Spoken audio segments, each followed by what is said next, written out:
Welcome back ناظرین. ابھی ہم سراج الحق صاحب سے بات کر رہے تھے صبح خیبر پختونخوا کے حوالے سے, افغان جہاد کے حوالے سے, اور امریکی اور ناٹو حملوں اور سپلائی کے حوالے سے بھی بات ہو رہی تھی. سراج صاحب, ابھی آپ نے جیسا فرمایا کہ عوام کا رخ کسی اور طرف, اور حکومت کا اور فوج کے بارے میں بھی لوگ کچھ سوچنے لگے ہیں. ہو سکتا ہے کہ فوج اپنے بارے میں اپنا تاثر اچھا کرنے میں کامیاب ہو جائے کہ اب ہم آپ کے لیے بھی وہی رویہ رکھتے ہیں جو اپنے جوانوں کے لیے. لیکن ایک یہ چیز بن گئی ہے کہ پاکستان میں جب کچھ عوام 30-35 ہزار لوگوں کا مرنا کوئی معمولی بات نہیں ہے. اس کے مقابلے میں اگر ایک دفعہ 26 اور ایک دفعہ 14 یا 15 ہوئے تھے, تو اس حوالے سے ایک بہت بڑا اس گیپ کو کون بھر سکتا ہے؟ میں سمجھتا ہوں کہ حالات کا تقاضا ہے کہ جس طرح ایبٹ آباد واقعے پر ایک کمیشن بنا ہے اور پوری قوم اس کے منتظر ہے کہ اصل حقائق کیا تھے. کیا اسامہ بن لادن یہاں موجود تھا؟ اگر موجود تھا تو پھر یعنی حکومت کو پتہ نہیں تھا. اگر حکومت کو پتہ تھا اسامہ بن لادن کے حوالے سے, تو پھر ہماری حکومت نے قوم کو دھوکہ کیوں دیا؟ یہ سارے کمیشن کے سامنے. اسی طرح میں مگیٹ کے حوالے سے بھی ایک کمیشن بنا کہ خط لکھا ہے حسین حقانی نے, اگر لکھا ہے تو کس کے آرڈر پر لکھا ہے, کیا اس میں صدر کا ہاتھ ہے یا نہیں ہے؟ بہت سارے سینکڑوں سوالات ہیں جو اس طرح موجود ہے.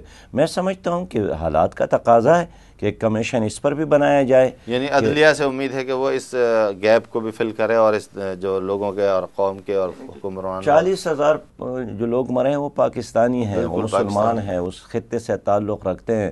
تو میں سمجھتا ہوں کہ اگر یہ دنیا میں واحد ملک ہے کہ جہاں جس کی حکومت نے باہر کی دنیا کو اجازت دی ہے کہ آپ آ کر ہمارے لوگوں کو قتل کر لیں, ہم کبھی زبانی کلامی احتجاج بھی کریں گے. ہمارے قومی اسمبلی میں ایک آدمی نے, ممبر اسمبلی نے کویسچن کیا جناب پاشا صاحب سے کہ پاشا صاحب کیا آپ ڈرون حملوں کو بند نہیں کر سکتے, اس ڈرون کو نہیں گرا سکتے؟ اس لیے کہ ایران نے گرایا, دوسرے نے بھی گرایا.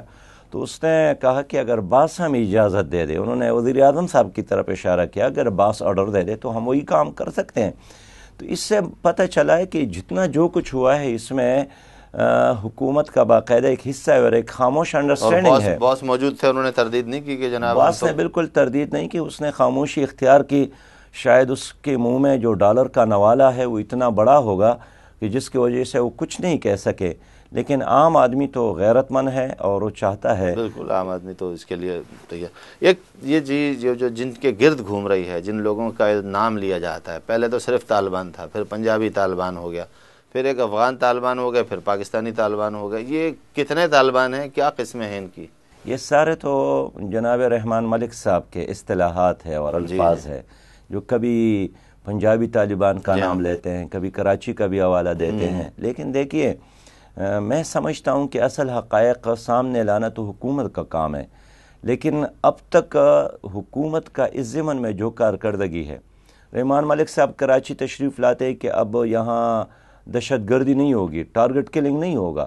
پھر ہم دیکھتے ہیں کہ واقعی 10-15 دنوں کے لیے خاموشی چھا جاتی ہے. تو عجیب صاحب کرامات آدمی ہے کہ جب کہتا ہے کہ اتنے دنوں کے لیے پھر دہشت گردی بند ہو جاتی ہے, لیکن جیسے ہی وہ حالات تبدیل ہو جاتے پھر وہ شروع ہو جاتے ہیں. اس کا مطلب یہ ہے کہ اس طرح کے واقعات کی چابی تو کسی کے ہاتھ میں ہے. ابھی 2-4 دن پہلے کسی نے بیان بھی دیا ہے کہ ان تمام تنظیموں کے اصل چیئرمین اور سرپرست رحمان ملک صاحب ہی ہیں. یعنی چابی تو ان کے ساتھ ہے, جب بھی چاہیں تو واقعات شروع ہو جاتے ہیں, جب بند کرنا چاہیں تو وہ بند ہو جاتے ہیں. لیکن ہم سمجھتے ہیں کہ ہماری حکومت نے گزشتہ 4 سالوں میں لاشوں کی تجارت کی ہے, اور جہاں بھی کوئی دھماکہ ہوا ہے اور اس میں لوگ مرے ہیں تو ہر لاش کے بدلے انہوں نے امریکہ سے پیسے لیے ہیں اور انہوں نے کیش کیا ہے. اور یہی وجہ ہے کہ انہوں نے خاموشی اختیار کی ہے. ورنہ کون سی ایسی حکومت ہے جس کی 40,000 لوگ 65 کی لڑائی میں نہیں مرے تھے, 48 کے معرکے میں نہیں مرے تھے, 70 کے معرکے میں نہیں مرے تھے, حتیٰ کہ مشرقی پاکستان کی علیحدگی میں بھی ہمارے 40,000 کا نقصان فوج کا تو نہیں ہوا تھا. لیکن اب ہزاروں کی تعداد میں آرمی, ہزاروں کی تعداد میں سویلین. اس کا مطلب یہ ہے کہ اس کے بدلے ان کو کچھ مل رہا تھا. لیکن ابھی پتہ چلا ہے کہ ان کو جو ملا ہے وہ بہت کم ہے. چھوٹے چھوٹے بچے اس طرح کی بات کرتے ہیں کہ دھماکہ ہو گیا یا میت آ رہی ہے, تو کراچی میں ایک تاثر یہ بن گیا کہ ارے باڈی آ رہی ہے, اس کا مطلب ہے کل چھٹی ہے. تو بچوں کے, چھوٹے چھوٹے بچوں کے دماغ میں یہ کہ کسی کی میت آئے گی تو کل شہر بند ہو جائے گا. تو یہ دوسری تیسری چوتھی پانچویں کلاس کے بچوں کے ذہنوں پر بھی یہ اتنے خوفناک اثرات ہیں۔ ایک ابہام ابھی تک قائم ہے، جنرل پرویز مشرف کے دور میں تو بہت کلیئر تھا کہ فیصلے جنرل پرویز کرتے تھے، اور ان کی ڈٹائی کا یہ عالم تھا کہ وہ کہتے تھے کہ میں کر رہا ہوں، میں مروا رہا ہوں لوگوں کو، میں پیسے لے رہا ہوں، میں ڈالر لے رہا ہوں۔ لیکن اب پتہ نہیں چل رہا کہ یہ آپریشن کے فیصلے کون کرتا ہے، اس لیے کہ پارلیمنٹ تو یہ کہتی ہے کہ اگر اب آپریشن ہوا تو ہم دیکھ لیں گے، ہم ڈرون طیارے گرا دیے جائیں گے، لیکن پھر بھی آپریشن ہو رہے ہیں۔ پرویز مشرف میں نے یہ بات تھی کہ وہ اون کرتے تھے، لیکن اب تو پتہ نہیں چلتا ہے کہ حکومت کون لیڈ کر رہا ہے، گیلانی لیڈ کر رہا ہے، زرداری لیڈ کر رہا ہے، یا کیانی صاحب کون لیڈ کر رہا ہے، زرداری صاحب ہے کون ہے، اس لیے پتہ نہیں چلتا ہے۔ لیکن یہ بات تو ثابت ہے کہ ہمارے تمام فیصلے ہمارے قومی اسمبلی یا سینٹ میں نہیں ہوتے ہیں، فیصلے کہیں اور میں ہوتے ہیں، اور عام آدمی اتنی بڑی اسمبلی، سینٹ 450-500 لوگ، اور اس کے بعد پھر 4 اسمبلیاں، اس کے اندر لوگ، تو یہ کوئی ایسا فیصلہ نہیں کر پاتے۔ ان سب چیزوں کو تو چھوڑے، وہ پیٹرولیم کی اور گیس کی قیمتوں میں کمی نہیں کروا سکتے۔ یعنی یہ بے بسی ہے، اور تو یہی بہت وجہ بڑا ہے۔ فیصلہ ہے کہ وہ کہہ دیں کہ ناٹو کو یہاں سے بوریا بستر گول کرنے کا حکم دیا جائے، وہ تو ان چھوٹی چھوٹی چیزوں پر نہیں کرتے۔ تو یہ اسمبلی کس کام کی ہے؟ میں سمجھتا ہوں یہ اس کام کی ہے کہ جہاں اس میں وزراء ہے، اس میں مشیر ہے، اور وہ صرف اپنے مفادات کے لیے کام کر رہے ہیں۔ آپ کو معلوم ہوگا کہ 1 ارب سے زیادہ انڈیا کی آبادی ہے، لیکن وہاں 14-16 وزراء ہے، جبکہ یہاں 96 سے زیادہ ہے۔ تو یہ کس کام کے؟ اسی کام کے ہیں کہ انہوں نے 97 بلین ڈالر ملک کا لے کر باہر کے بینکوں میں رکھا ہے، قوم کو غریب بنایا ہے۔ ایک آپ جماعت اسلامی صوبہ خیبر پختونخوا میں کام کر رہی ہے، یہ ایک نعرہ ANP یا نیب کا طویل عرصے سے تھا کہ اس کا نام بدل دیا جائے اور خیبر پختونخوا یا پختونخوا رکھ دیا جائے۔ تو یہ ایک بہت بڑی ان کے اعتبار سے کامیابی ہے۔ نام بدلنے سے کیا فرق پڑا صوبے کے لوگوں پر؟ دیکھیے، نام بدلنے سے عام آدمی کی زندگی میں تو کوئی فرق نہیں پڑا، اور نام جو رکھا ہے یہ بھی اتنا مشکل نام ہے کہ خیبر پختونخوا۔ لیکن ہم سمجھتے ہیں کہ پہلے جب ہم باہر جاتے تھے تو تعارف کرتے تھے کہ ہمارا تعلق یعنی NWFP کے ساتھ ہے۔ انگریزی میں تو پہلے زیادہ مشکل نام تھا، نارتھ ویسٹ فرنٹیئر پروونس۔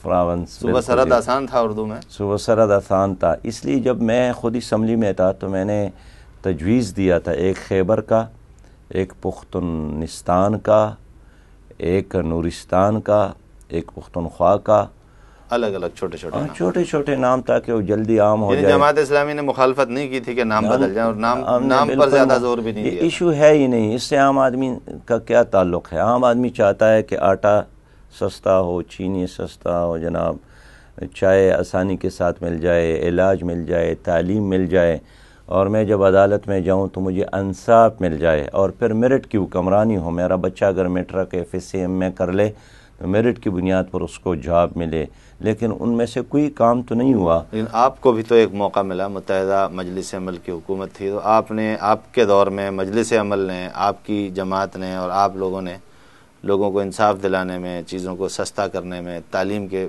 فروغ میں کیا کام کیے؟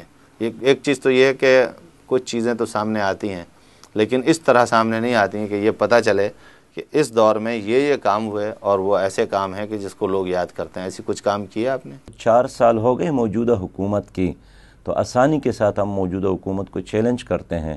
اور یہ تو بات ہے کہ میں جب وزارت سے فارغ ہوا تو مسجد معبد خان گیا اور 12,000 کے مجمع میں اپنے آپ کو ممبر پر کھڑے ہو کر احتساب کے لیے پیش کیا۔ لوگ تو آگے بڑھے، انہوں نے ہمارے ہاتھ چوم لیے۔ کیا یہ حکومت بھی احتساب کے لیے اپنے آپ کو پیش کر سکتی ہے؟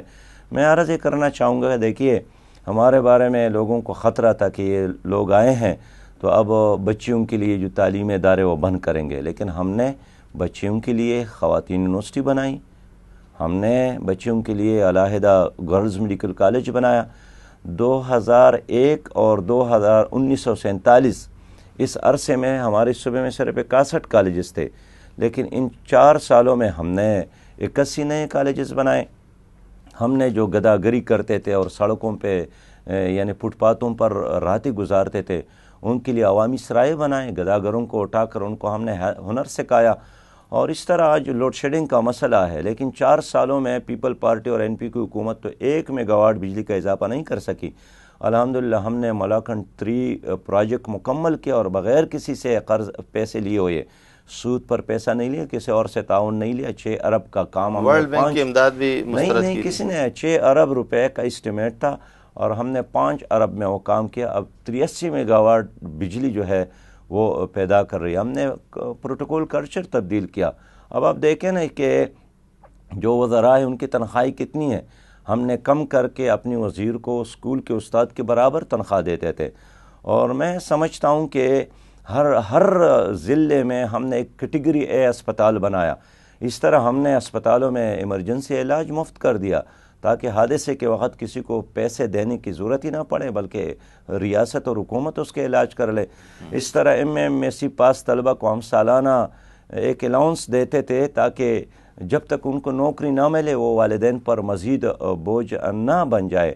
اس طرح ایگریکلچر میں ہم نے خود ان سودی قرضوں کو معاف کیا جو چھوٹے کسانوں پر یعنی سود کے بینکوں سے پیسے لیے تھے، اور وہ 20 سے لے کر 50 کروڑ تک وہ جو چھوٹے چھوٹے قرضے تھے وہ ہم نے معاف کیا۔ ہم نے غیر اسلامی جو غیر سودی بینکاری کا آغاز کیا۔ کوئی 26,000 لوگوں نے خیبر پختونخوا میں یعنی سود چھوڑ کر انہوں نے غیر سودی بینکاری میں ہمارے ساتھ حصہ لیا، اور اس کو الحمدللہ بہت اچھی پرافٹ ملی۔ میں سمجھتا ہوں کہ میں تو جرمنی بھی گیا سرکاری کام پہ، اور وہاں کسی 5 سٹار ہوٹل میں رہنے کے بجائے ہم نے مسجد میں 3 دن قیام کیا۔ ہم لاہور آتے جاتے تھے، عام بس میں آ کر سفر کرتے تھے، اور 1380 دن میں نے وزارت کی، لیکن نہ میرے گھر پر پولیس کا پہرا تھا، نہ میرے دفتر پر پولیس کا پہرا تھا۔ وزارت بھی کرتا رہا، اپنی سیکریٹریٹ میں امامت بھی کرتا رہا، اور 50,000 سے زیادہ اساتذہ ہم نے بھرتی کیے، لیکن ایک کیس بھی ایسا نہیں ہے جو ہم نے یعنی میرٹ کے خلاف ورزی کی۔ میرٹ کی بنیاد پر ہم نے سب کام کیے۔ اور میرے استعفیٰ کے بعد ورلڈ بینک نے ہماری ڈپارٹمنٹ کو خط لکھا کہ پاکستان کی اس 60 سالہ تاریخ میں اگر کسی نے فائنانشل مینجمنٹ کا بہترین مظاہرہ کیا ہے تو وہ متحدہ مجلس عمل کی اس وزیر نے کیا ہے۔ میں خود ایک فرد نہیں ہوں، میں جماعت اسلامی کا نمائندہ تھا، اور میں سمجھتا ہوں یہ سارا کریڈٹ جو ہے وہ میری جماعت کو، متحدہ مجلس عمل کو، اور پھر اس غریب عوام کو جاتا ہے جنہوں نے ہم جیسے غریب لوگوں کو منتخب کیا اور وہاں تک پہنچایا تھا۔ لیکن میں اللہ کا شکر ادا کرتا ہوں کہ جس قمیص میں اور جس چادر میں ہم اسمبلیوں میں آئے تھے اسی چادروں میں ہم واپس گئے، اور ہمارے 8 وزراء نے جب استعفیٰ دیے جماعت اسلامی کے تو وہ سائیکل رکشوں میں بیٹھ کر اور موٹر سائیکل پر بیٹھ کر اپنے گھروں پہ گئے ہیں، اور جن کوارٹر میں ہم پہلے رہتے تھے اسی میں اب بھی ہم زندگی گزار رہے ہیں۔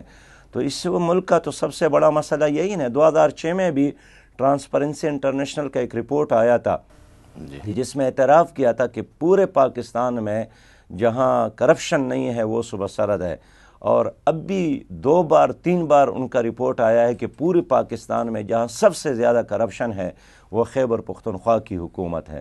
تو میں سمجھتا ہوں کہ اس وقت کے متحدہ مجلس عمل کی حکومت نے جو اقدامات کیے ہیں، موجودہ حکومت نے 1 انچ اس میں اضافہ نہیں کیا۔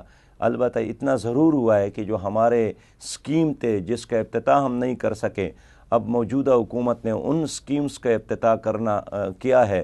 جس طرح کراچی میں نعمت اللہ خان ایڈوکیٹ صاحب نے کام کیے تھے، اور بعد کی حکومت نے انہی پر تختیاں لگائی ان کے کاموں پر، اور کہا کہ یہ تو ہمارا کریڈٹ، ہم نے یہ کارنامہ، لیکن تاریخ بتاتی ہے اور ہر سکیم کا ایک ہسٹری ہے کہ وہ کام کس نے کیا ہے۔ اس طرح خیبر پختونخوا میں بھی الحمدللہ متحدہ مجلس عمل کی اس حکومت کو لوگ یہ جو چیزیں ہیں یہ اس طرح اب تک میڈیا کے سامنے اور کم از کم مین اسٹریم میڈیا میں تو یہ چیزیں نہیں آتی۔ ابھی میں آپ سے اس پر حوالے سے مزید گفتگو کروں گا، ایک چھوٹا سا وقفہ پھر لیتے ہیں۔ ناظرین، ہماری سراج الحق صاحب سے گفتگو جاری تھی، وقفہ پہلے لینا تھا لیکن میں نہیں چاہ رہا تھا کہ ان کی اس گفتگو میں کہیں عام طور پر جو بڑے ٹی وی چینلز میں بریک لے لیا جاتا ہے۔ ایک بہت عمدہ بات کر رہے تھے، ایک تسلسل کے ساتھ بیان کر رہے تھے، اس تسلسل کو میں توڑنا نہیں چاہ رہا تھا۔ ہمارے ساتھ رہیے گا، وقفے کے بعد ہم پھر گفتگو جاری رکھیں گے۔